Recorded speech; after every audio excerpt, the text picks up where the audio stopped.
Chapter 6.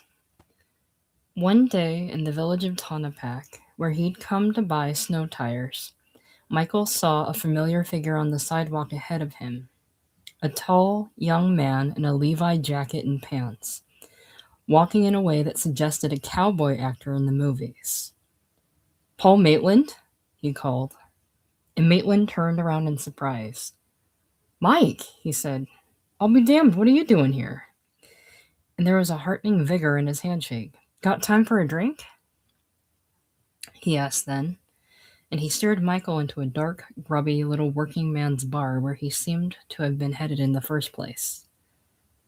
Several slouching customers along the bar said, "Hi, Paul," and "Hey, Paul," as Maitland moved toward a table in the back, and Michael was impressed that an artist could be on easy terms with these rough-hewn men.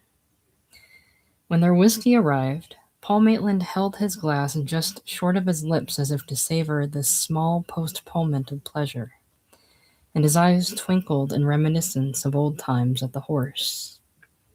"I'll never forget the night you astonished that crusty old merchant seaman from Yorkshire," he said, "by singing all the verses of 'On Ilky Moor Thou'rt Hat,' and with a perfect accent, too. Damn good performance." "Yeah, well, I was stationed in England in the service, you see, and I knew a Yorkshire girl who taught me the words." This was fine. Drinking whiskey in the middle of the day with a man believed to be a genius.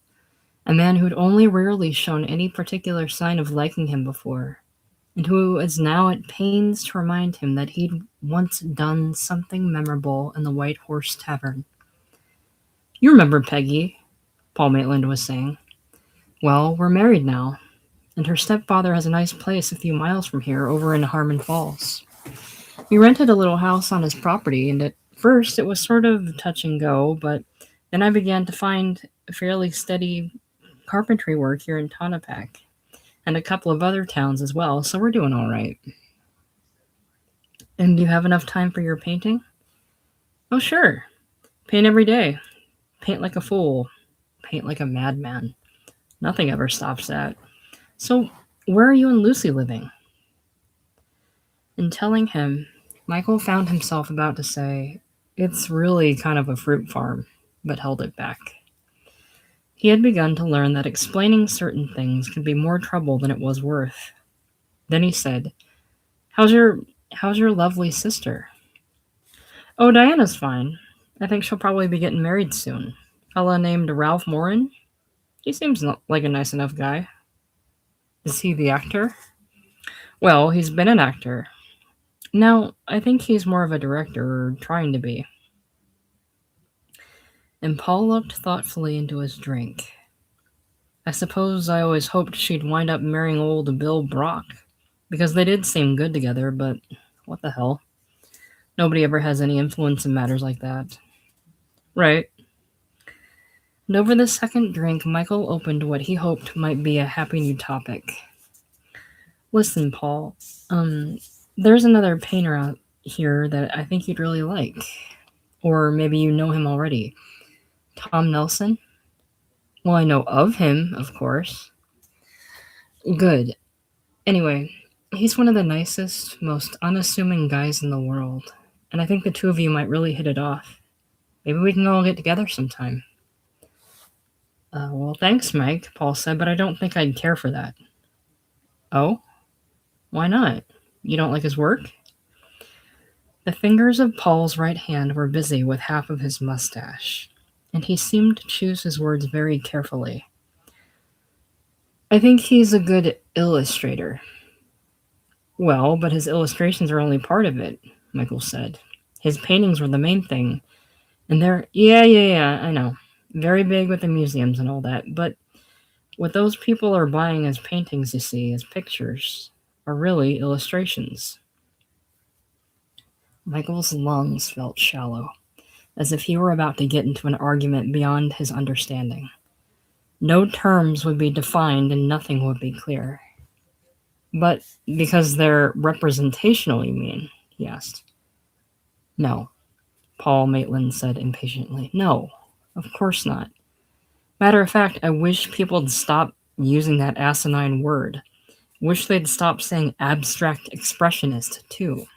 We're all just trying to make pictures after all, but if a picture's any good, it's self sufficient. It needs no text. Otherwise, all you're getting is something clever, something ephemeral, something of the moment. So you're suggesting Nelson's work won't last? Oh, that's not for me to say, Paul Maitland said, looking comfortable with having made his point. It's for others to decide in the course of time. Well, Michael said, because it seemed necessary to find some amiable conclusion to this tense little talk. I suppose I see what you mean. But then he felt weak inside, as though he'd been bullied into betraying a friend. Mind you, I have nothing against the man personally, Paul was saying. I'm sure he's very pleasant and all that.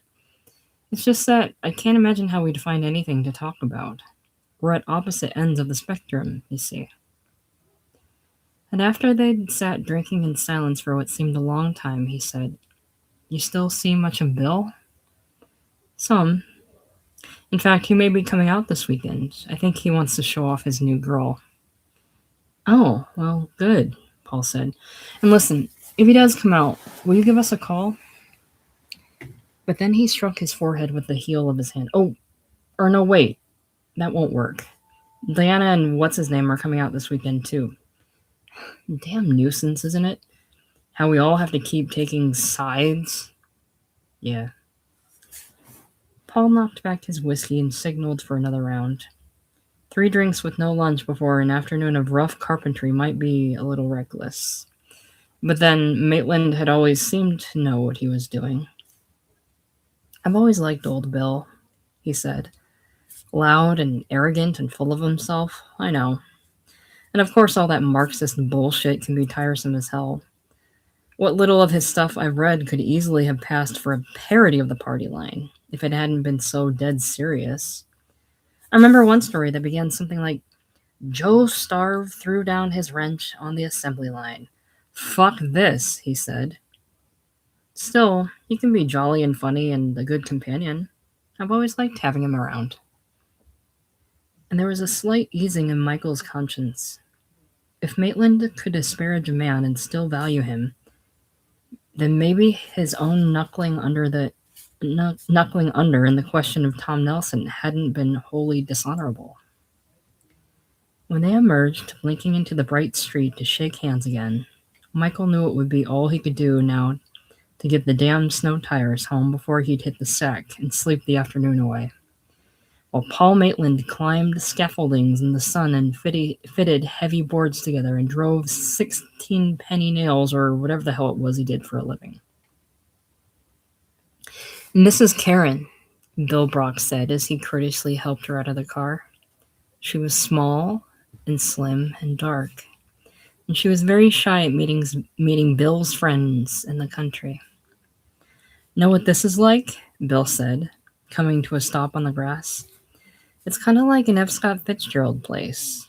Little on the shabby side, but that only makes it all the more so.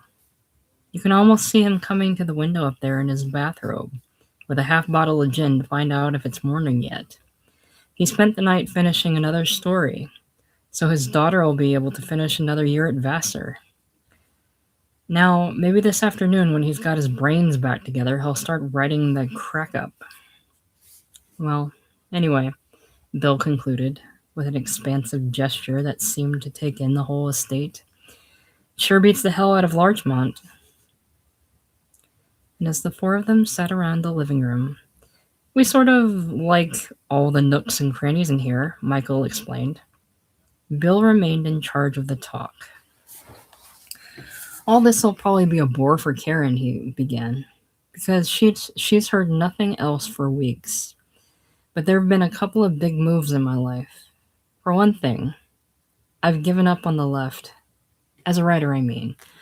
Took my 2 proletarian novels and all the stories, put them in a cardboard box and tied a string around it, and shoved it into the back of my closet. And I can't tell you what a relief that was. Write what you know. Jesus. I've been hearing that advice all my life, and I always thought it was too simple-minded. Or I was too smart for it, or something. But it's the only real advice there is, right?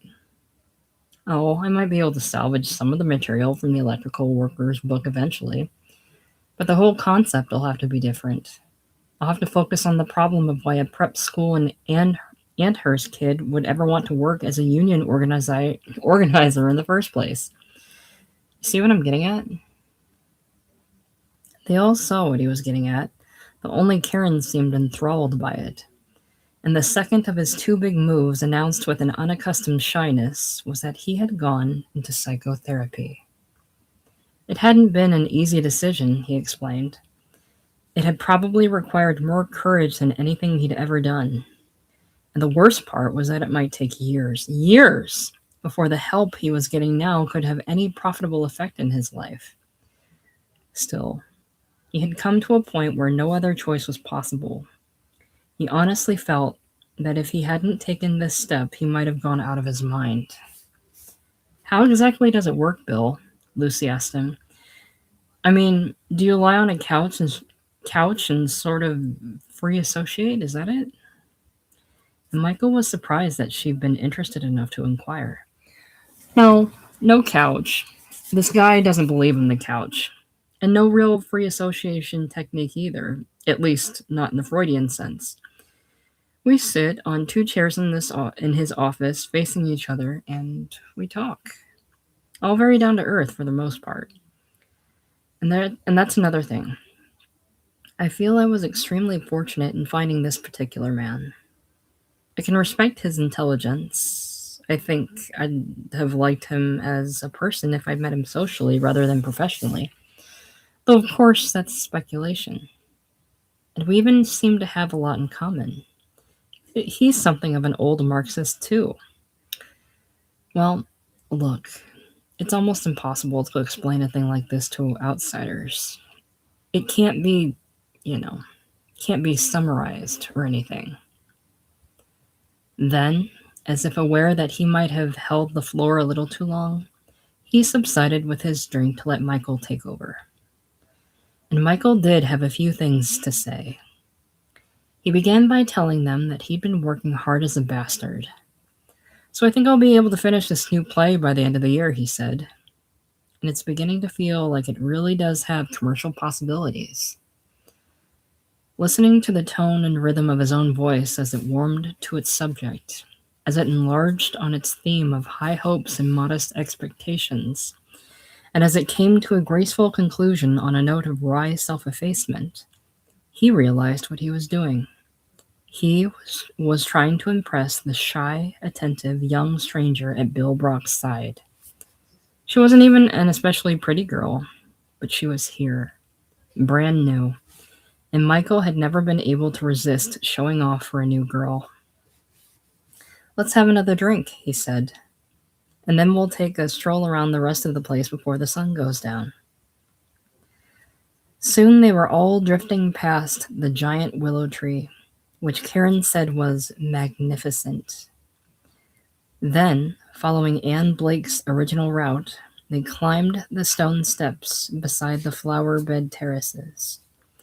This funny little shed here on top is where I work, Michael told them. Doesn't look like much, but I like the privacy of it. And talk about nooks and crannies, he continued as they came around the corner of the big dormitory building. There's a nook or cranny along in here somewhere that serves as a refuge for one of America's most celebrated faggot actors. I mean, this old guy's so queer the cops once threw him out of Westport for showing dirty movies to little boys. Good evening, Ben Duane said from the shadows of a doorway. He was dressed in a rumpled suit and a clean shirt, adjusting the turquoise clasp of a string necktie, as if in readiness to descend the hill for dinner at Anne Blake's house. There was no way of telling whether he'd heard of Michael or not, but the chance of it was enough to prevent either of the Davenports from stopping to introduce their guests. Hello, Mr. Duane, Michael said quickly, and they all moved away faster than they'd come. Jesus, Michael said, smiting his forehead with his hand. That was the all-around dumbest thing I've done since we've moved here. Well, I don't think he heard you, his wife said, but it wasn't one of your better moments. And he was still weak with chagrin when they'd completed their circuit of the grounds and come back to the living room, where he sank into a chair to nurse his feelings. Then Lucy briskly got their supper on the table. Early, she explained, because they were all going to a party at the Nelsons. Nelson? Brock inquired. Oh yeah, the hotshot watercolor guy. Well, fine. That ought to be nice. Party's a party. When Tom Nelson greeted them at his bright front door, he was wearing the jacket of an airborne infantryman. Where'd you get the paratrooper's jacket? Michael asked him as soon as the introductions were over. Bought it off a guy, is all. Nice, huh? I like it because of the pockets. And Michael was nettled. The tanker's jacket of Larchmont had been bought off a guy, too. What the hell was Nelson trying to do?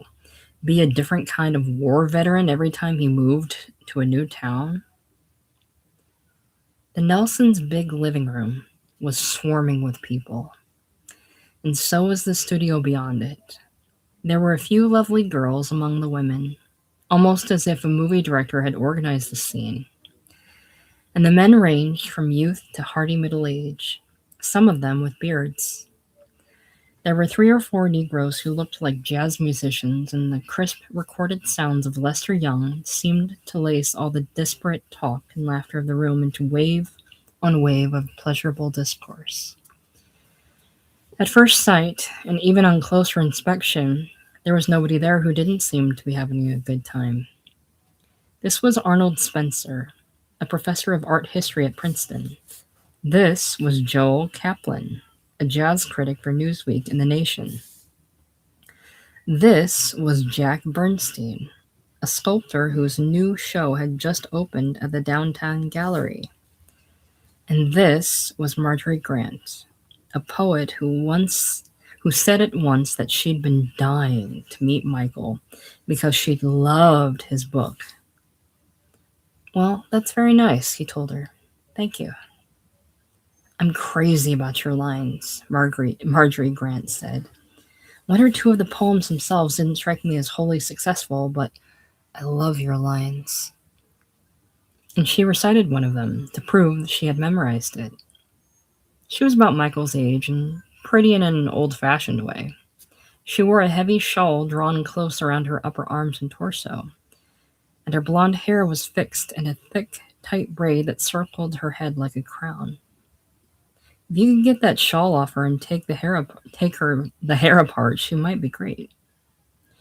But a tall, strong-looking man named Rex hovered close beside her, smiling patiently while she had her little exchange with Michael. And it was clear that Rex was the only man in the world, for the present, who knew what she was like without the shawl and the braid. Well, Michael said, I'm afraid I'm not familiar with your work, but that's only because I don't keep up nearly as much as I... Oh no, Marjorie Grant answered him.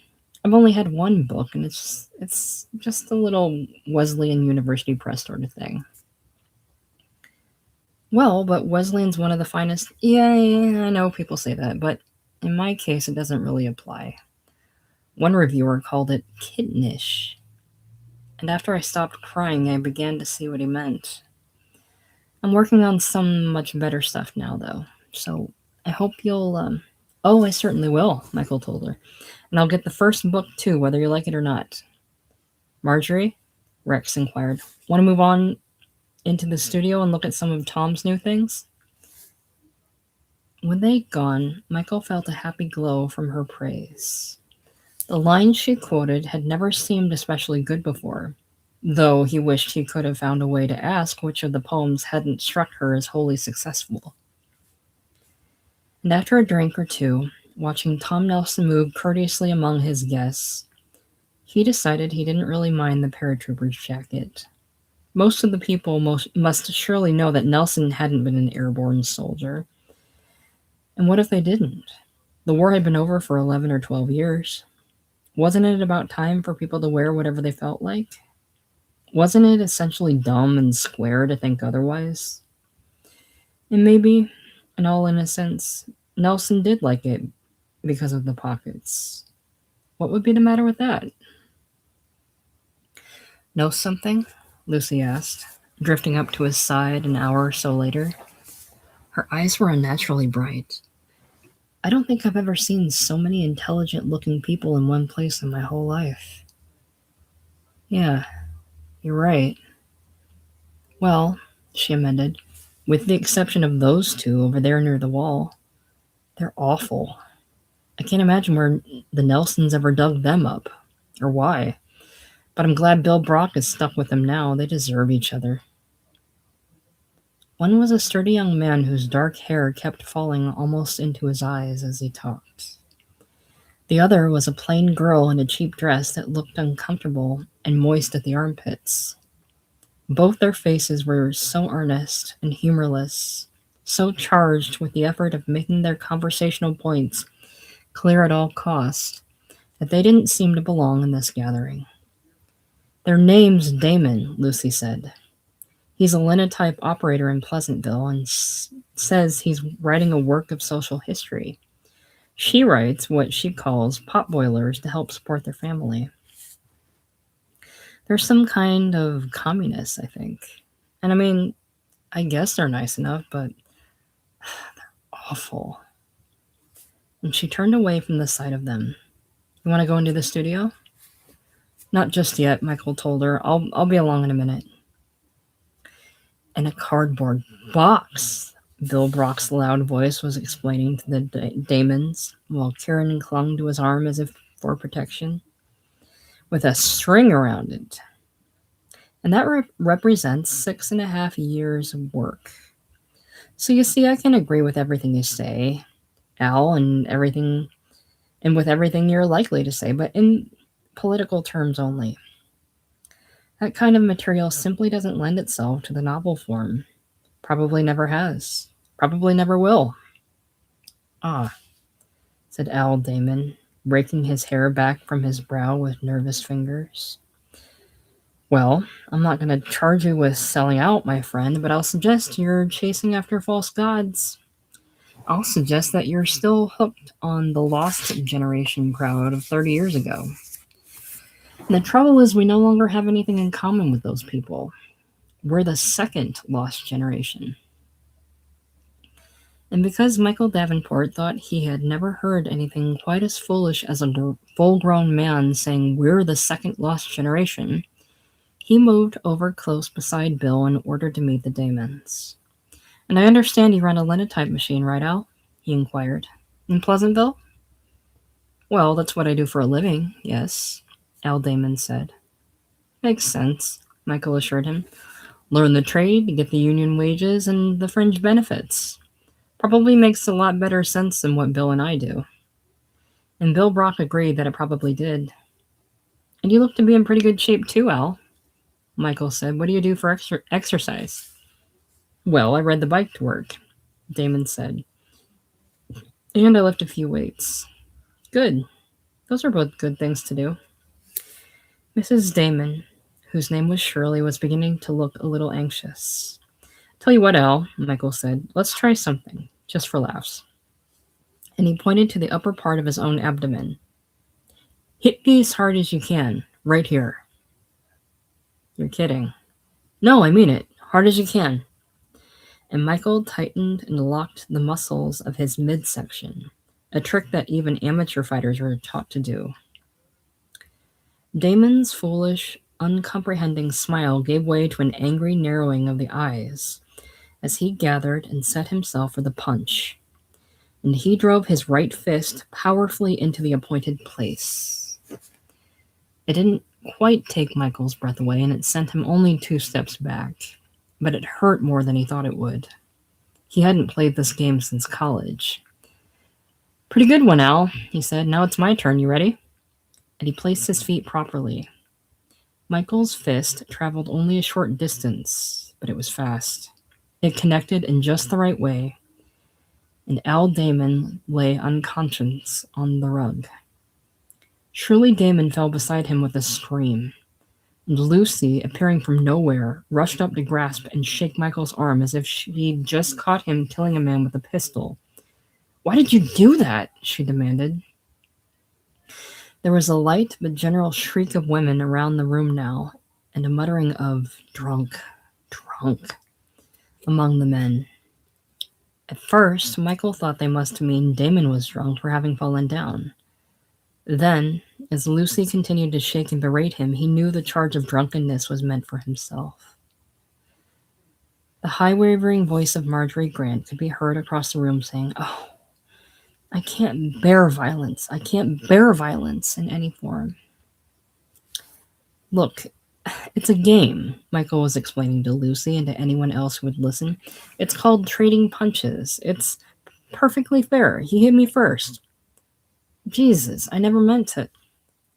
Tom Nelson was smiling in the entrance of his studio, blinking through his glasses and saying, "What's the deal?" Al Damon regained his senses after a few seconds. He rolled to one side, hugged his belly, and drew up his knees. "Give him air," someone commanded. But he had air enough to get unsteadily to his feet. With his wife's help, at what would have been about the count of 7, Shirley Damon lingered just long enough to give Michael a look of withering hatred. And she carefully steered her husband toward the front door, while someone else brought their coats. But they didn't quite make it before Al Damon had to stop, crouch, and vomit on the floor. And if he'd vomited while he was still unconscious, it could have gone into his lungs and killed him, Lucy said. Then what? Then how could you have laughed it off? She had taken the wheel, as she always did when she wanted to prove that Michael was too drunk to drive. And it always made him feel humiliated, even emasculated, to ride on the passenger side. "Oh, you're making too much of it," he said. "I traded punches with the guy, that's all. There wasn't any tragedy or any slaughtering of innocents. And most of the people were able to laugh it off. Tom Nelson certainly was. He said he wants me to teach him how to do it. And Pat said it was okay, too. She gave me a little kiss at the door and said I mustn't worry about it. You heard her say that." "Personally," said Bill Brock, riding in the back seat with his arm around Karen, "I was delighted to see it happen. The guy's an asshole. His wife's an asshole, too." "Oh, exactly," Karen said in a sleepy voice. "Neither of them have any charm or anything at all." "Well, she's a drab little thing," Lucy said on Sunday evening, after Bill and Karen had gone back to the city. "But she's pleasant, and she's certainly a lot more appropriate for Bill than Diana Maitland ever was." "Sure is," Michael said. And he was heartened, because this was the first civil thing his wife had said to him since the Friday night of the Nelsons' party. With luck, they would now be on good terms again. But they would never know of what became of Karen, because a very few weeks later, Bill showed up with another girl. This one's name was Jennifer, and she was blonde, broad shoulders, and given to blushing smiles. "They were only passing through," Bill said. "They were on their way up to Pittsfield to visit Jennifer's parents who wanted to look them over. Bill and I've only been seeing each other for about 3 weeks, you see," the girl told them. "And I made the awful mistake of letting my parents know. What actually happened was I happened to be taking a shower one morning when the phone rang. So I asked Bill to answer it, and it was my mother. And the point is, she and my father have both been worried about me since I moved to New York. Oh, I know this sounds ridiculous, but I'm almost 23. But they're very old-fashioned. They're from another time." "Oh, I'm not worried," Bill said, jingling his car keys. "I'll charm their socks off." And he may well have done so, though it turned out that they'd never know what became of Jennifer, either, or of Joan, or Victoria, or any of the other girls he would bring for their inspection over the next few years. They could only assume that Bill, as he'd once explained to them, was all right in the short-term relationships. One Friday afternoon, a month after the Al Damon incident, There was nothing for the Davenports to do but sit reading magazines in different parts of their living room. Neither of them mentioned it, but they were eaten with anxiety that there might be another party at the Nelsons tonight, and that they might have been dropped from the invitation list. And then, that same day, Paul Maitland called up to say that Diana was out for the weekend again with her boyfriend, and that she'd love to see them both. Could they come over to Harmon Falls at about 5? During the short ride, Michael steeled himself for this new meeting with Diana. Maybe she'd become a silly girl, now that she'd spent all this time with her actor boy, actor twerp, actor asshole. Girls did change, but then maybe not. And from the moment he saw her standing in the driveway with her brother and his wife and her tall young man, smiling in welcome as the car pulled up, he knew she hadn't changed at all. She might as well have been the only person there, graceful and awkward at the same time. A girl so unique and complete that you'd have to be a fool to want any other girl in the world. There were kissings and handshakes. Ralph Morin seemed determined to prove he could crush all of Michael's knuckles if he felt like it. And then the party moved into a big fieldstone house that had been built for Walter Folsom, the retired engineer who was Peggy's stepfather. In the main room of it, where Mr. Folsom and his wife rose to greet the young people, there was a great window overlooking a leafy ravine that fell away to a bright, rapid stream 100 yards below. All my life, Mr. Folsom told his guests, I've wanted a house equipped with a spigot and the wall that pours whiskey. So now, you see, I have my wish at last. Ralph Morin, sinking into one of the sofas that bordered the big window, was explaining to Mrs. Folsom that he always felt this really great sense of peace out here.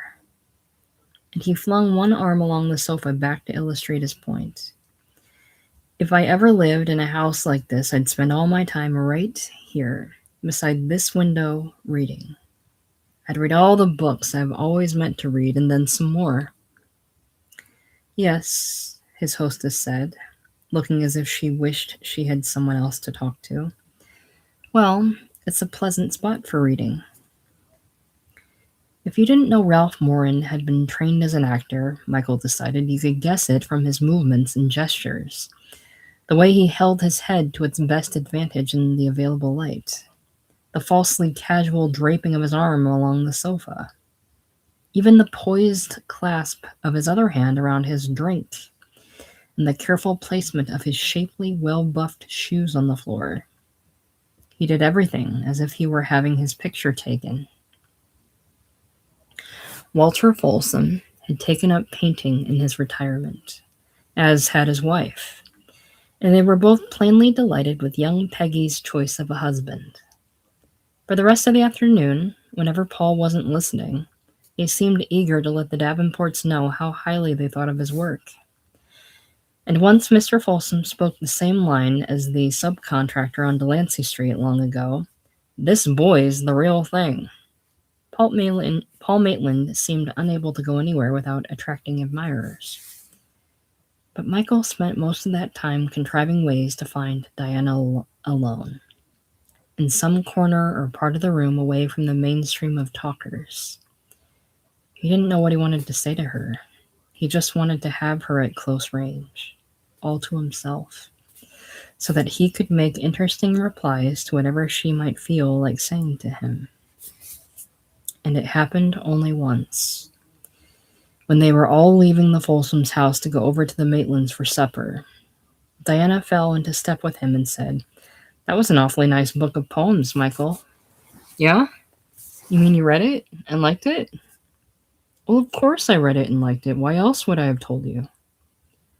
Then, after a perilous moment, she said, "I especially like the last one, the long one, Coming Clean. That's a lovely thing." "Well," he said, "thank you." But he was too shy to speak her name. Paul and Peggy lived in a small, rude clapboard cottage that had been here for years before Walter Folsom bought the property. And there were signs of honest young poverty all around the front room. A mud-caked pair of Paul's work shoes stood near the front door. Beside his carpenter's toolbox, there were several cardboard cartons of unpacked books, and not far away was an ironing board where it was easy to picture Peggy pressing her husband's denim clothes. As the party sat huddled over bowls of the beef stew she had served, they might as well have been inside the burlap hangings of the old Delancey Street place. "Well, this is wonderful, Peg," Diana said of the stew. And Mrs. Folsom, whose handsome face seemed incapable of hiding her feelings, looked pleased that her daughter's cooking had been praised. Then she said, "Paul, a little later, can we have a look at what you've been doing in the other room?" "Oh, I'd rather not show anything now, Helen, if you don't mind," Paul told her. "I've just been roughing out a few things. It's all very tentative work. I don't think I'll have anything to show until after we're back from the Cape, but thanks anyway." Michael would always remember that tentative was the word a Harvard Crimson reviewer had used to dismiss Lucy's performance in his first play. Now he wondered if he would have been able to tell the difference between Paul's tentative paintings and his finished ones, and he was glad to be spared the task of trying. A little later he heard Lucy saying, "Well, but why, Paul?" and saw Paul Maitland shake his chewing head at her in a kindly but firm refusal, as if to explain that any question of why was irrelevant. And he knew at once that she hadn't asked to see the paintings. This was something else. "Okay, but I don't get it," she persisted. "The Nelsons are wonderful people, and they're good friends of ours. I know you'd like them. Just because you and Tom may not see eye to eye professionally, does that really suggest you couldn't enjoy them in a social way?" Then Ralph Morin leaned over to squeeze Lucy's forearm and said, "I wouldn't press him on it, dear. There are times when an artist has to use his own judgment." And Michael wanted to strangle him for calling Lucy dear, as well as for his fatuous little remark. "Oh, but the Cape's lovely in the off-season," Peggy Maitland was saying. "The landscape's all bleak and windswept, and there are these wonderfully subtle colors. And there's this carnival that spends the winters near where we stayed last year. They're delightful people. They're gypsies, and they're very friendly, but very proud." Michael had never heard her talk at such length. All she usually did was answer questions in monosyllables or cast silent, adoring glances at her husband. Now she was coming to the point of her anecdote. "So I asked one of the men what his act was, his act in the carnival, and he said, 'I'm a sword swallower.' I said, 'Doesn't that hurt?' And he said, 'Think I'd tell you?' Oh, that's marvelous," Ralph Morin exclaimed, laughing. "That's the very heart and spirit of the entertainer." On their way back to Tonopah that night, Lucy said, "What did you think of what's-his-name, Morin?" "Didn't much go for him," Michael said. "Pretentious, self-conscious, boring. I think he's probably a fool." "Well, you'd say that anyway." "Why? Why do you think?" "Because you've always had such a terrible crush on Diana. It was all over your face today. Nothing's changed." And because he didn't feel up to denying it, didn't especially want to deny it anyway, they rode in silence the rest of the way home. Except for Harold Smith and several other clerks whose fares were paid by the railroad that employed them, there were very few daily train commuters from Tonopah to New York. The ride took an hour and 50 minutes.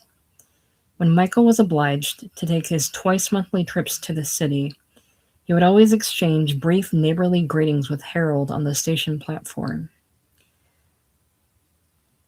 Then, aboard the train, He would read the paper alone while Harold joined the other railroad men across the aisle in two facing seats for a card game that lasted all the way to town.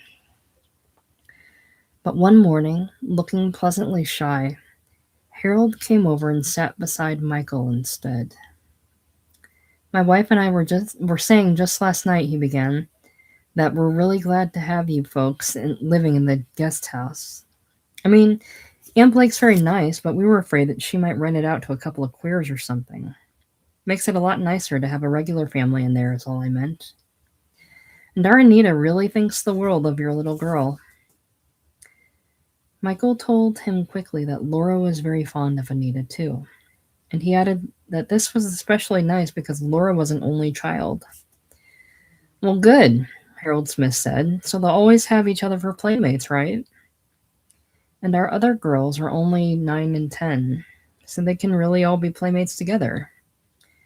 Our boy is 6, and he's handicapped. Then after a while he said, so what do you do with your free time, Mike? You like to bowl? You play cards? Well, mostly what I would do is work, Harold. I'm trying to finish a play, you see. And I've got some poems going, too. Yeah, well, I know about that. Anne told us that. And you fixed up the old pump shed to work in, right? No, but I mean, how about when you feel like taking a break? Well, my wife and I do a lot of reading, Michael said. Or sometimes we visit friends of ours over in Harmon Falls or up in Kingsley. And only too late, after hearing himself say friends of ours and up in Kingsley, did he realize how rude he had been. Harold Smith bent well forward in the train seat to scratch one ankle above the top of its very short sock, his suit coat gaping open to prove that he really did wear 5 or 6 ballpoint pens clipped into his shirt pocket. And Michael was afraid that when he settled back, he might open his newspaper and spend the rest of the long ride in injured silence. Something would have to be said. Well, I'm afraid I don't care much for bowling, Harold, he might begin. And I never really learned to play poker. But I like to watch the fights. Do you? Oh, the girls probably wouldn't go for it, but maybe you and I could get together in whatever bar you'd like. Some night when there's a good fight card coming up and we would... Wrong. Harold Smith might say, nah, I don't follow the fights, or nah, I don't go to bars. Or worse, he might say, yeah? I wouldn't have figured you for a fight fan. And that would only lead to one more treacherous stroll down the dust of memory lane, to Blanchard Field, or even to the unmentionable Golden Gloves. At last, in what seemed the nick of time, Michael let his voice start to work without any thought or plan of what he was saying. Harold, he inquired, why don't you and Nancy come over to the house for supper some night soon? Or, if you can't make it for supper, come a little later and we'll just have a drink and get acquainted. Because, I mean, as long as we're neighbors, the least we can do is be friends, right? Well, that'd be very nice, Mike. Thanks. And for just a second, Harold Smith's plain, pleased-looking face, blushing very slightly, seemed to hint at what Anne Blake had called his natural gift for comedy. As easy as that. Both of their newspapers had rattled open, suggesting an agreeable separateness for the rest of the ride. Michael couldn't get over his discovery that sometimes, and maybe only once in a while, social life wasn't infernally difficult after all. On the appointed evening, the Smiths used a strong flashlight to find their way across the grass to the guest house. Harold had changed into his country clothes, a heavy red and black checked hunting shirt with the collar up and the tails out. Nancy looked very trim in a blue sweater and well-fitted blue jeans. And the Davenports had made the mistake of dressing up for them. Michael in a suit and tie, Lucy in what might easily have been called a cocktail dress. But Michael was fairly sure that if there could now be talk enough and drink enough, the question of clothes would no longer matter. Well, sure, working for the railroad was a pain in the ass, Harold Smith confided, settling back in an easy chair with a gin and tonic in his hand. He hadn't much liked it when he was hired there as an office boy years ago, and he couldn't honestly claim he liked it much better now. My father said, "Better get a job, kid." So I got a job. And there you have the story of my career. And he took a drink to allow time for a ripple of laughter around the room. Still, he went on, there were certain unexpected advantages right from the start. My first summer on the job, I went stumbling into the personnel department one morning and I spotted old Skinny here. He winked at his wife. She was sitting at her typewriter like all the other girls, but she wasn't typing. She had both arms up over her head and she was yawning. She looked like this was the last place in the whole world she wanted to be. And I remember thinking, there's a girl I might be able to talk to. But I was very shy then, you see. Oh, a smartass and a wise guy, and I'd been in the Navy and all that, but still very shy with girls. So you had an office romance, Lucy Davenport said. Oh, this is a charming story. And Michael was instantly afraid that charming might have a patronizing sound. Well, it sure as hell didn't happen right away, Harold said. I took to walking into personnel three and four times a day, whether I had any business there or not. Sometimes all I'd do would be bring in a handful of paper clips, and it must have been 3 weeks before I worked up the nerve to say anything to her. It was more like 6, Nancy Smith said, winning another small laugh. And all that time I kept wondering, why does this attractive boy keep coming in here, and why doesn't he ever speak to me? Now hold it right there, funny face, Harold commanded, aiming a stiff index finger at her. Who's telling this charming story, you or me? And when he was confident of having the floor again, he resumed his own version. Now, back in those years, you see, they only gave us an hour and a half for lunch. You were supposed to run around the corner to the automat, plug in your nickels, eat your sandwich and your lousy little piece of pie, then come running back to the office like a rat. In other words, I knew there wouldn't be a hell of a lot of percentage in asking her out to lunch, follow me? So I got a better idea. I said, look, it's a beautiful day. Feel like going for a walk? And we walked up Park Avenue all the way from 46th to 59th, taking our time, talking and talking. A couple of times she said, Harold, we'll be fired. And I'd say, want to bet? And she'd just laugh. Because you see, in the kind of kids' jobs we had then, we both knew it'd cost the company more to fire us than to keep us on. And besides, all we'd done was disappear for the afternoon. Maybe nobody even noticed it. So anyway, we finally did have lunch at about 4 o'clock that day in Central Park Cafeteria, the one by the zoo. But I don't think either of us ate much. We were too busy holding hands and smooching, and saying all kinds of dopey things to each other. Stuff we both learned from the movies, I guess. Oh, I think that's beautiful, Lucy said. Well, okay, but we ran into quite a lot of trouble later on, Harold said.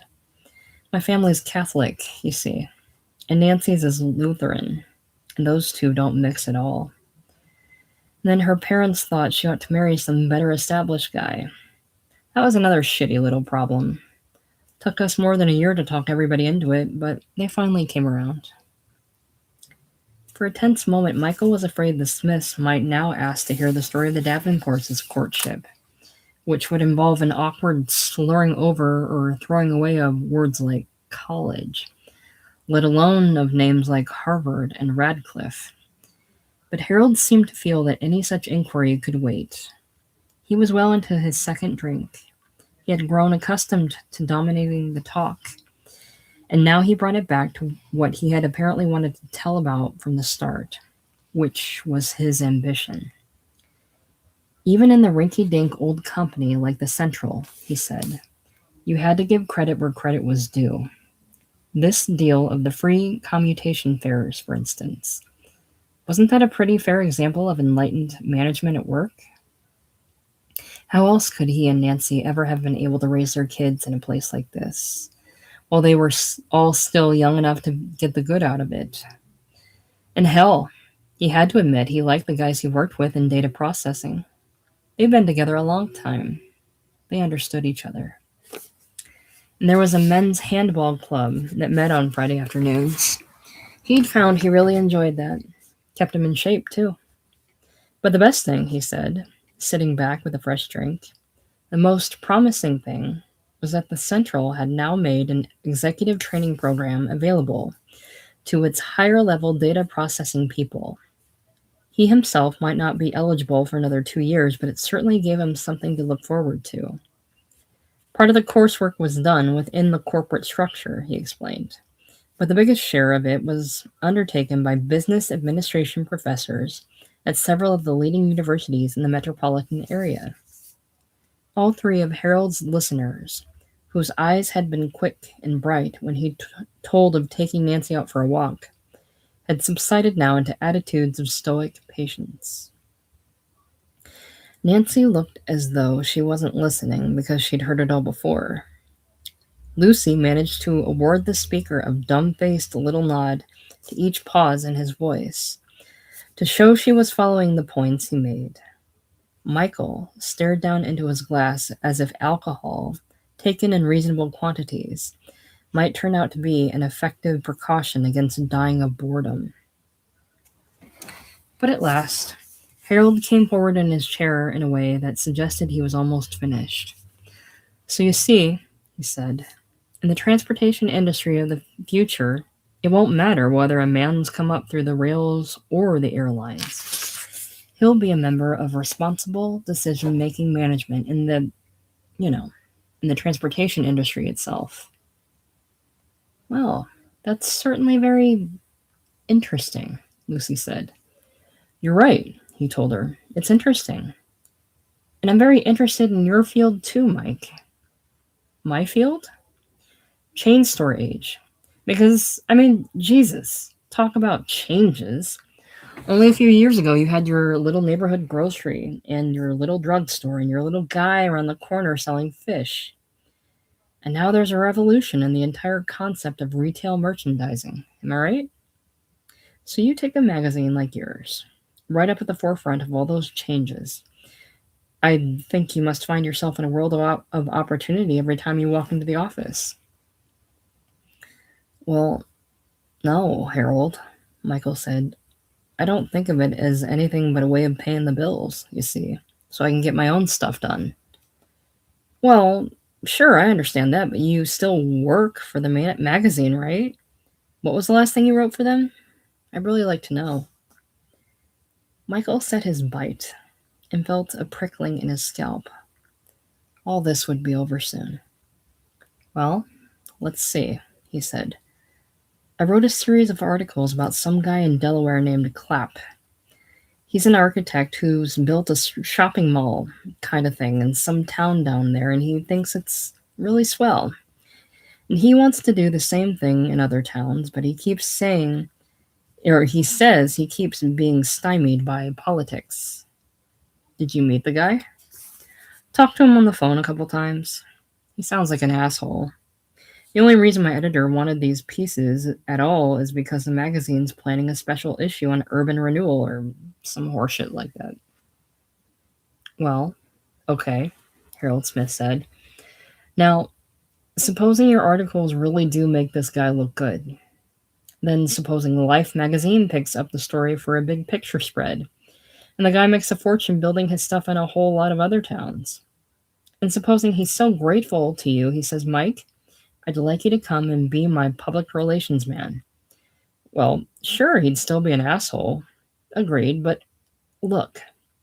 And Harold's face crinkled, winking, in the way it must have done when he first worked up the nerve to speak to Nancy in personnel department. Wouldn't it be a little nicer to write your poems and your plays on $50,000 a year? When the Smiths had followed the efficient beam of their flashlight home at last, Lucy said, Well, now that we've made the gesture, I don't imagine we'll have to do it again, at least for a while. And she said, It's funny, you know? You can see how he would be good in a stage comedy. He can make you laugh. But my God, when he doesn't feel like making you laugh, he can really put you to sleep. Yeah, well, that's what years of grubbing along in white collar work can do. It's not too bad until they start believing in management, but then they're lost. The magazine is crawling with people like that, too. It's sort of frightening. She had collected the empty glasses and was carrying them to the kitchen. Why frightening? She asked. And he was just tired enough, with just enough drink in him, to express and even exaggerate his fears. Well, because what if this play doesn't turn out to be my big assed breakthrough? Or the next play either? She was standing at the sink, washing out the glasses and the plate that had held crackers and cheese. In the first place, she said, that's unlikely, as you know. In the second place, you'll have 2 or even 3 good collections of poems soon, and you'll be sought after by universities. Yeah, well, swell. Only, you know something? The college English departments of America are loaded with guys an awful lot like Harold Smith. They may not believe in management, but the things they do believe in are enough to make your eyeballs dry out and wrinkle up like prunes. If I ever turn into a college English teacher, I can guarantee you'll be bored shitless with me inside of 2 years. She made no reply to that. And the silence in the kitchen began to feel almost like shame. He knew what she had left unsaid. In the third place, there would always be her money. And he was appalled now that the fretful aftermath of this one dull evening could have brought him so close to making her say it again. He moved up beside her and ran one hand down the straight, firm length of her spine. Well, okay, dear, he said. Let's just go on upstairs now. He didn't finish his play by the end of the year. All through the late winter months, he worked day and night in the pump shed, where the kerosene stove left a fine coating of soot on his hands and face and clothes.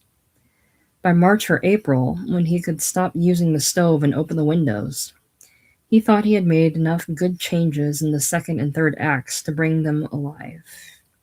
But the first act still lay inert on its pages. It was all labored exposition, the kind of writing he could have sworn he'd outgrown years ago, and it stubbornly resisted improvement. If the mark of a professional was to make difficult things look easy, this playwright seemed to be straining in the opposite direction.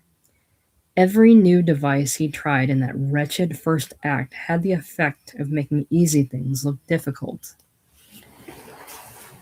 Then it was the middle of July, and his only encouragement came from knowing he could literally lose himself in concentration for many hours at a time. He didn't feel the heat or the strict confinement. He wasn't aware of the pencil in his hand or the dribbling sweat that constantly had to be wiped from his eyes. Sometimes he would emerge from the shed at dusk when he'd expected it to be noon. He was so hard at work one sweltering afternoon that he scarcely noticed a heavy thump shuttering the door of the shed from the outside, as if a man had fallen against the base of it. And half an hour must have passed before he began to realize that the shed itself was filling with a foul, intolerable smell. What the hell was this? He had to struggle to push the door open because of what proved to be a damp 100-pound burlap sack. When the sack fell over and came open, it spilled many soft trowel-shaped objects that couldn't be identified at first, because each of them was swarming with blue bottle flies. And he saw they were the rotting heads of fish. "Oh," Ben Duane called from 50 yards away, and he came hurrying toward the shed in his scanty khaki shorts. He was a little bow-legged, but very agile for an old man, and he smiled engagingly. "Didn't know anyone was in there," he said, "or I would have put that somewhere else." "Yeah, well, I work here, you see, Mr. Duane." Michael said. "I've been working here for several years now. Every day." "Is that a fact? Funny, I hadn't noticed. Here, I'll get all this out of your way." Squatting low, he used both hands to gather up the spilled fish heads, flies and all, and put them back in the sack. "These are mackerel heads," he explained. "Don't smell very nice at this stage, but they make good fertilizer." Then he stood erect again, still smiling, heaved and slung the sack over one naked shoulder and said, "Well, sorry about the inconvenience, my friend." And he walked off toward the flower beds. There was no hope of getting any more work done that day. The mackerel heads were gone, but their smell hung as heavy as if it had seeped into the very walls of the shed. And whenever Michael let his eyelids close, he saw crawling clots of blue bottle flies. "And you know something?" he demanded of Lucy later. "I'll bet the old son of a bitch did it to me on purpose." "Oh?" she said. "Well, but why would he do that?" "I don't know. Fuck it. I don't know about anything anymore." Chapter 7. Michael's parents drove up from Morristown about once a year, and they were model visitors. They never stayed too long or too short a time for comfort. They didn't seem to find anything strange about the Tonopah place as compared with the house in Larchmont. And they didn't ask embarrassing questions. It was always clear that their main purpose in making the trip was to see their grandchild, and Laura seemed to love them both wholeheartedly. But Lucy's parents were far less reliable. 2 or 3 years could pass without a word from them, except for scribbled up Christmas cards and perhaps some small remembrance at the time of Laura's birthday. Then, and never with adequate notice, they would suddenly appear in the flesh. Two handsome, talkative, rich people whose every glance and gesture seemed a calculated unkindness. "So this is where you've been hiding," Charlotte Blaine called as she stepped from a very long, clean automobile. Then, pausing on the lawn to look the place over, she said, "Well, it's different, isn't it?" And just before they went into the house, she said, "I love your little spiral staircase, dear, but I don't quite see what it's for." "It's a conversation piece," Lucy told her. Michael thought his father-in-law looked a lot older than the last time he'd seen him. Stuart Whizzer Blaine might still play a fast game of squash in town and a fast game of tennis in the country. He might still dive from the high board and accomplish any number of vigorous laps in the pool, but his face had taken on the bewildered look of a man who can't imagine where the years have gone. He was reported to have told Lucy once that he thought Michael's refusal of her fortune was commendable. Now, though, as he sat blinking over the rim of his bourbon and water, he was almost visibly changing his mind. "Well, Michael," he said after a long silence, "how are things down at the retail, what do you call it, the trade journal?" And it was Lucy who answered him, with a casual little smile that warmed Michael's heart. "Oh, we've almost forgotten about all that," she said. And she explained about Michael's freelance arrangement, making it sound as though he scarcely needed to bother with chain store age from one month to the next. Then she wound it up, after a significant pause, by saying, "And he has another book of poems almost finished." "Well, that's fine," Mr. Blaine said. "And how about the plays?" This time Michael spoke for himself. "Well, I haven't had very much luck with those yet," he said. And the truth was that he had had no luck at all. Several of his early plays might still be on the desks or in the files of a few off-Broadway producers. But the big one, the three-act tragedy, had cost him so much, had earned only a cursory letter of acceptance from his agent, and was now making the rounds, an endless avenue of little hope. At times during the summer, he had even thought of offering the script to the Tonopah Playhouse, but he had always held back.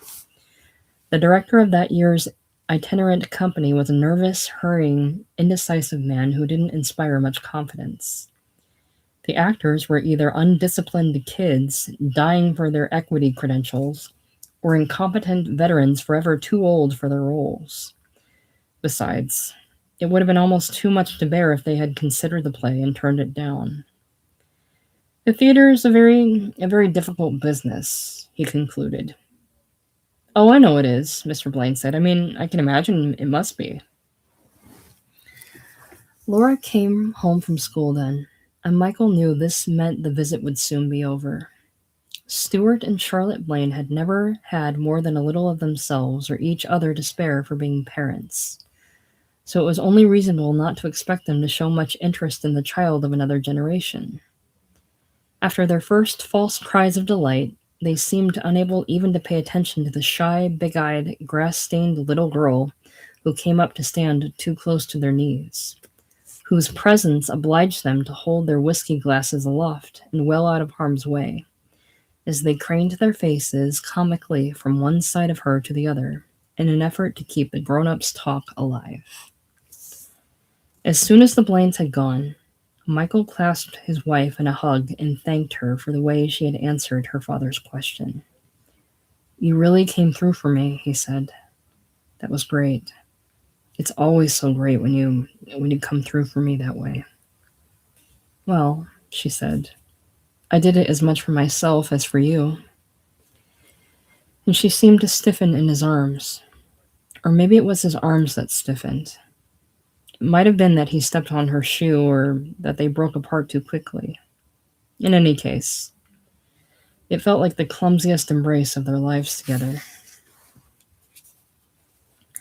One autumn day, there was a knock on the pump shed door, and Michael found Tom Nelson smiling there in his old GI tanker's jacket. "Want to go out for pheasant?" Nelson inquired. "I don't have a shotgun," Michael told him, "or a hunting license either." "Hell, they're not hard to come by. You can get a fairly decent gun for $25 or so. And the license is easy. I've been going out alone the past couple mornings, and I thought I'd like some company. Thought an old aerial gunner would make a pretty good wing shot." It was a nice idea, and flattering, too, that Tom Nelson had come all the way from Kingsley to suggest it. Michael took him down to the house so that Lucy could have a share in the pleasure. They had been to many parties at the Nelsons' house, and the Nelsons had often sat talking and laughing in theirs.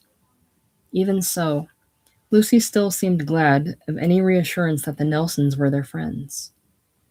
"Shooting birds?" she said. "Is that really such a good idea?" "Ancient spirit of the hunt, ma'am," Tom Nelson said. "Besides, it gets you outdoors, it's exercise." And very early one morning, when Michael self-consciously carried his cheap new shotgun through yellow fields toward what Nelson had described as a natural spot, he felt a quickening of interest. Except for boxing, which he knew he had taken up for complicated reasons, he had never pursued or enjoyed a sport in his life. But when they sat down on a lichened rock, it soon appeared that Tom was less concerned with pheasant than companionship. He wanted to talk about girls. Had Michael noticed the little black-haired number at the last party, with the sweet mouth and the kind of tits you could die for? She was shacked up with that bullshit art historian from Yale. Wasn't that a heartbreaker? And the worst part was she seemed to like the old clown. Oh, Jesus. Talk about heartbreakers. A couple of weeks ago, Tom had been hanging around the Modern trying to talk to this lovely young thing. Looked to be fresh out of Sarah Lawrence or someplace. Real doe eyes and sweet, sweet legs. And he'd just gotten to the point where he managed to tell her he was a painter. She said, "You mean you're Thomas Nelson?" But son of a bitch, if some flaming faggot curator didn't pick that very moment to call out to me from the other side of the room in his fluty voice, "Oh, Thomas, do come and meet Blake so-and-so of the National Gallery." Man, I shrank across that floor. I was absolutely positive she had me figured for a fag. Couldn't you have gone back to her later? Lunch, man. Had to eat lunch with that National Gallery asshole. Spent half an hour looking around for her afterwards, but she'd taken off. They always take off. He sighed heavily. My trouble is I got married too young. Well, I'm not knocking it's home, it's family, it's stability and all that. And he stubbed out his cigarette on the rock between his boots. But some of these girls are too much. Want to try flushing out a bird or two? And they did, conscientiously, but they found none. Deer season came later. The only legal way to hunt deer in Putnam County was with shotgun slugs rather than rifles. And the blunt snouts of those slugs, protruding from their tight paper shell casings, looked so brutal that many hunters must have been only half-hearted in stalking their prey. Michael and Tom weren't even half-hearted. Their mornings in the woods were mostly given over to conversational strolls, or to talking or taking long rests seated with their guns across their laps. Ever have a girl write you a fan letter about your poems? Nope, that hasn't happened. Be pretty nice though, wouldn't it? Some neat girl fall in love with you and write you a breathless little letter. You write back and set up a meeting someplace. Take a lot of careful planning, but it might really be nice. Yeah. I almost had something like that once. I mean, almost. Girl went to one of my gallery shows and wrote me this letter. I feel you have something to say to me, and perhaps we have something to say to each other, like that. So I played it cool, and it's a good thing I did. Wrote back and asked for her photograph. And there went the ball game. She'd had the pictures taken with these shadows of leaves, partly covering her face, to make herself more artsy, I guess. But there was no hiding it. Tiny little eyes, pursed up mouth, frizzy hair. I mean, not exactly a dog, but a semi-dog. Talk about a disappointment, man. And I mean, it wouldn't have been so bad if I hadn't had this altogether other girl built up in my mind. And Christ, what imagination can do to you. Another time, Nelson complained that he never really got away from home these days except when Fortune magazine gave him an illustration assignment. And I usually enjoy those jobs. The work's easy, and I like to travel. Last year, they sent me down to South Texas to do some sketches of the oil rigs there. That part was all right. Trouble was, there were these two guys in charge of showing me around down there in a Jeep, you see. And I couldn't figure out why they didn't like me. They kept calling me the artiste. One of them would say, "Hey, Charlie, want to run the artiste over to number 5? Or think the artiste has had enough for the day?" Like that. Then once the three of us were eating lunch in this truck shop kind of place, and they got to talking about their families, and I happened to mention I had 4 sons. Wow. You should have seen their jaws drop. It made all the difference in the world just hearing me say 4 sons. Point is, you see, a lot of those characters think artist equals fag, and I guess you couldn't blame them. Anyway, from then on, they couldn't do enough for me. Buying me drinks all night, calling me Tom, asking me all about New York, laughing at my jokes. And I think they were about ready to fix me up with a girl, but there wasn't any time. Had to catch the damn plane. As they made their way home for breakfast on the last day of deer season, trudging as slowly as tired infantrymen with their weapons balanced on their shoulders, Tom Nelson said, "I'll never know what the hell was the matter with me when I was a kid. I was a very slow developer. Reading books, playing the drums, fooling with tin soldiers. That's what I was doing when I should have been out getting laid." Lucy took longer than usual over washing the dishes one evening, and when she came out into the living room, she wiped back a fallen lock of her hair in a way that suggested she had a difficult announcement to make. "Michael," she began, "I've decided I ought to see a psychiatrist." His lungs seemed to shrink, as if breathing might now be severely curtailed. "Oh?" he said. "Why?" "There isn't any why in the sense of something that can be explained," she told him. "If there were, I could explain it." and he was reminded of her impatience with him over the abstract expressionist painting in that dimly remembered Boston art gallery. If he could have said it, he wouldn't have had to paint it. Well, but, I mean, is it mainly what you'd consider a marriage problem? He asked. Or other kinds of problems? It's all kinds. Current things. And things going all the way back to my childhood. I've come to feel I need help, that's all. And there's a man in Kingsley named Fine who's supposed to be quite good. I've already made an appointment with him for Tuesday, and I think I'll be going twice a week. I just wanted you to know about it because I think I'd feel funny if you didn't. Oh, and of course, there's no need to worry about the expense of it or anything. I'll be using my own, you know, my own money. And so he had to stand at a window on Tuesday afternoon and watch her drive away. There was a chance that she might soon come back, disgruntled by the psychiatrist's questions or his manner. But the far more likely thing was that from now on she would disappear every Tuesday and Friday into a world of secrets that couldn't be confided. She would grow ever more distant. She would evaporate and be lost to him. Daddy? Laura asked him once when they were alone together. What does dilemma mean? Oh, it means when you can't quite decide what to do. Like, maybe you want to go out and play with Anita Smith, but there's a good show on television and you sort of feel like staying home and watching that instead. Then you're in a dilemma. See?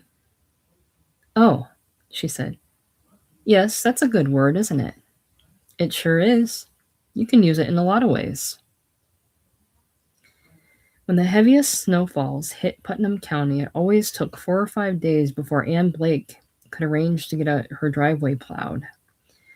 On those mornings, holding hands and shuddering or laughing, Michael and Laura would plod all the way down through the drifts to the place where the school bus stopped. And they always had Harold Smith and his children for company. Harold would carry Keith, his brain-damaged boy, and he'd say, "You're not getting any lighter, buddy," as his daughters trailed behind. When the children had been deposited at the bus stop, all looking forlorn in their ice-flecked mufflers, their stiff mittens and their rubber boots, it was time for Harold to wave goodbye and strike off up the road for the 1.5 mile walk to the train station. And if it happened to be a chain store age day, Michael would go along with him. They'd walk fast, pausing now and then to crouch and blow the congestion of their nostrils into the snow. And they'd talk like hard-bitten comrades. Well, marriage is funny, Mike, Harold said once, with the wind whipping the vapor of his voice over his shoulder. You can go along for years without ever knowing who you're married to. It's a riddle. You're right, Michael said. It is. Of course, most of the time it doesn't seem to matter. You get by. You get through. The kids get born and start growing up, and pretty soon it's all you can do to stay awake until it's time to go to sleep. Yeah. Then maybe once in a while you take a look at this girl, this woman, and you think, what's the deal? How come? Why her? Why me? Yeah, I know what you mean, Harold. By the spring of 1959, Michael had come to feel he was discovering poetry all over again. The publication of his second book had been disappointing. Not very many reviews. Most of them tepid, but now he was putting together a new one that gave every promise of excellence. Some of the new poems were short, but none were slight. None were loose. And it pleased him to read the better ones aloud in the solitude of the pump shed. Sometimes, almost wholly without shame, he would cry over them. There was still a lot of work to be done on the long, rich, ambitious poem that would conclude the book. Something comparable to the one called Coming Clean, that Diana Maitland had said she liked so much. but he had some strong opening lines for it and a generally sound idea of how it would develop. He felt confident he could bring it off by September, if the summer went well. It would begin slowly and accelerate as it gathered complexity. Its controlling images would be of time and change and decay, and at the end, very subtly, it would turn out to be about the falling apart of a marriage. Words and phrases rode in his head as he walked home from the shed every evening. And later, as he sat with his whiskey in the living room while Lucy moved around in the steam and savory smells of the kitchen. Only very slowly, absent-mindedly, was his attention drawn to a bright purple and white book on the coffee table that might have been lying there for days. It was called How to Love by Derek Farr. And the photograph on the back showed a bald man whose keen eyes had been caught looking straight into the camera. "What's this?" he inquired when she came in to set the dinner on the table. Some kind of sex manual?" "Not at all," she told him. "It's a work of psychology. Derek Farr is a philosopher, and he's also a practicing psychiatrist. I think you might find it extremely informative." "Yeah? Why me?" "Well, I don't know. Why me?" The following Sunday, when all sounds and activity in the living room were swamped under the Sunday newspapers, he looked up from the New York Times book review to say, "Lucy, did you know this guy Derek Farr has been up at the top of the bestseller list for 23 weeks? "Yes, sure, I knew that," she said as she paged through fashion advertisements across the room. And then she looked at him. "You think everything on the bestseller list is trash, don't you? You always have." "Well, not everything, no. I've never said that. It's certainly true that most of the stuff is trash, though, isn't it?" "I don't think that's true at all. If a man can write something that appeals to a great many people, if his ideas and his way of expressing them turn out to be what a great many people want or need, isn't that a substantial achievement?" "Oh, come on, Lucy. You know better than that. It's never been a question of what people want or need. It's a question of what they're willing to put up with. It's the same rotten little commercial principle that determines what we get in the movies and on television. It's the manipulation of public taste by virtue of the lowest common denominator. Jesus, I know you know what I mean." And he rattled his paperback into reading position to make clear that the subject was closed. There was a silence of 10 or 15 seconds before she said, "Yes, I know what you mean, but I don't agree with you. I've always known what you meant about everything. That's never been the trouble. The trouble is I've never agreed with you. Ever. And the appalling thing is I've never even come to realize it until the past few months." And she stood up, looking defiant and oddly fearful at the same time. The book section slid to the floor as Michael got to his feet. "Now wait just a goddamn minute," he said. "Is this something you and Dr. Fine have worked out in those cozy little intimate sessions of yours?" "I might have known you'd jump to a cheap conclusion like that," she said. "As it happens, you're entirely wrong. I'm not even sure I'll go on seeing Dr. Fine, but I suppose you can believe whatever you wish. Could you just stop talking now?" She went swiftly into the kitchen then, but he was right behind her. "I'll stop talking," he told her, "when I'm fucking ready to stop, not before." She turned on him and looked him up and down. "Oh, this is strange," she said. "This is really interesting. I mean, it's been surprising enough to find I've always hated all your precious elitist little Kenyan review ideas.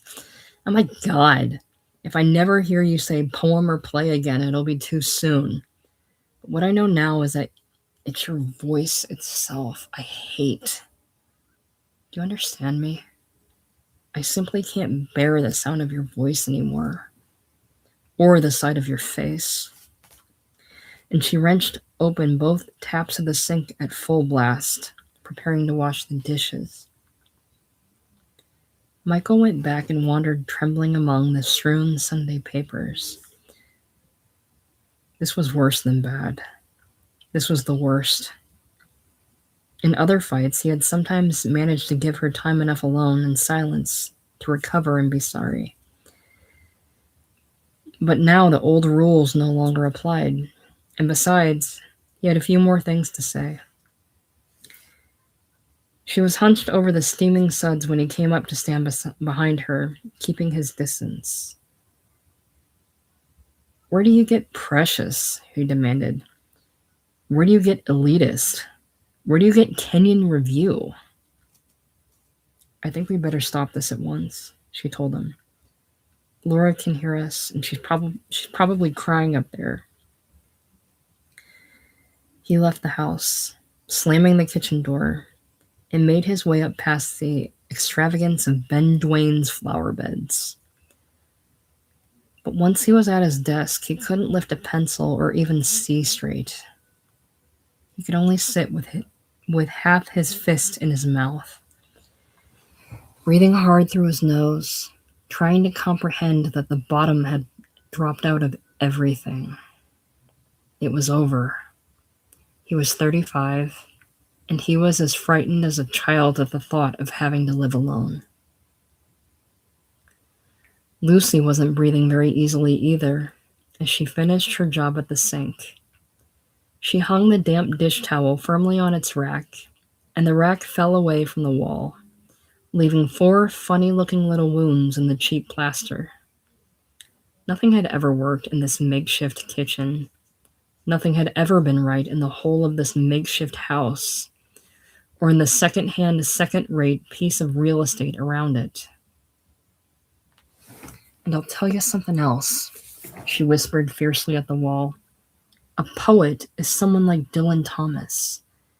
And a playwright, oh God, a playwright is someone like Tennessee Williams." For as long as she could remember, Laura Davenport had wanted a younger sister. Sometimes she felt she would have settled for a younger brother, if the choice were between that and nothing. But it was a sister that she wished for and dreamed of. She had chosen a name for her long ago, Melissa, and she would often spend hours in whispered conversation with the phantom child. "You ready for breakfast, Melissa?" "Not yet. I can't get this dumb comb through my hair." "Well, here, then, let me help. I'm good at snarls. This will only take a second." There, is that better?" "Oh yeah, it's fine now. Thanks, Laura." "You're welcome. Hey, Melissa, after breakfast, want to go over to the Smiths? Or would you rather just fool around here with the dolls and stuff?" "I don't know. I can't decide. I'll tell you later, okay?" Okay. Or, you know what else we could do, if you feel like it? "What?" "We could go up to the picnic place and see if we can climb that big tree." "You mean the really big tree?" "Oh no, I'd be scared, Laura." "How come? You know I'd be right there to hold you if you started to slip or anything. Why do you keep getting scared all the time anyway, Melissa?" "Because I'm not as old as you, that's why." You're even scared of the kids at school." "I am not. You are too. And second grade is just baby stuff. Everybody knows that. If you're scared in the second grade, I hate to think how you'll be in fourth grade." "So, I bet you're scared of the kids in fourth grade." "That's the most ridiculous thing I ever heard. I'm a little shy sometimes, but I'm not scared." "There's a big difference between shy and scared, Melissa. Bear that in mind." "Hey, Laura." "What?" "Let's not fight anymore." "Well, all right. But you still haven't said what you feel like doing today." "It doesn't matter. You decide, Laura." Then there were times, for no clear reason, and for days and weeks on end, when Melissa would fade to nothingness. Laura might think of interesting new things to talk over with her, new things to plan or do. She might even whisper appropriate questions and replies to represent Melissa's half of the conversation.